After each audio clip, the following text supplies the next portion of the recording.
এই জীবনকাল, ভাইয়া মনোযোগ, সারা পৃথিবীর লক্ষ কোটি ওলামায়ে কেরাম লক্ষ কোটি বছর ওয়াইজ করে, তাকরীর করে, কিতাব লেখে, ভাষণ দিয়ে, বক্তব্য দিয়ে, লিখনির মাধ্যমে যত জ্ঞান হবে, কোরআনের একটা শব্দ সেকেন্ডের ভিতর সব শেষ করে দিবে। শব্দ কয়টা? এবার আপনারা যে মাহফিল শুরু করার সময় একটা শব্দ বলেছেন কি? আলহামদু, বাস ওইটাই দড়ি। আপনারা যেটা বলছেন সেটাই দড়ি, বলেন আলহামদুলিল্লাহ। অনেক সময় ফজরের নামাজ ছুটে যায় না, সেজন্য অনেকে আবার জোহর থেকে নামাজ পড়ে না। ফজর যদি পড়তে না পারেন জোহর থেকে শুরু করেন,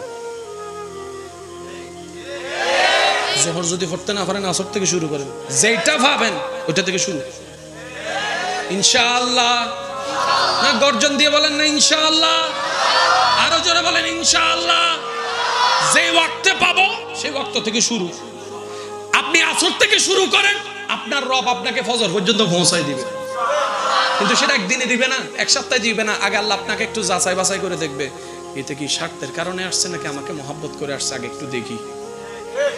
বান্দা বলে, মাওলা আমি করব তো কি করব, শয়তান তো আমার পিছনে লেগেই আছে, ইচ্ছা করো আমাকে গুনাহ করায়, আবার আমার অনেক সময় ইচ্ছা থাকে না, তারপরও সে আমাকে দিয়ে গুনাহ করায়। আর আমি গুনাহ করলে তো তোমার কাছে আসামি হয়ে যাব, আমি পাপ করলে তো আমার পাপের বোঝা ভারী হয়ে যাবে, জাহান্নামে চলে যাব।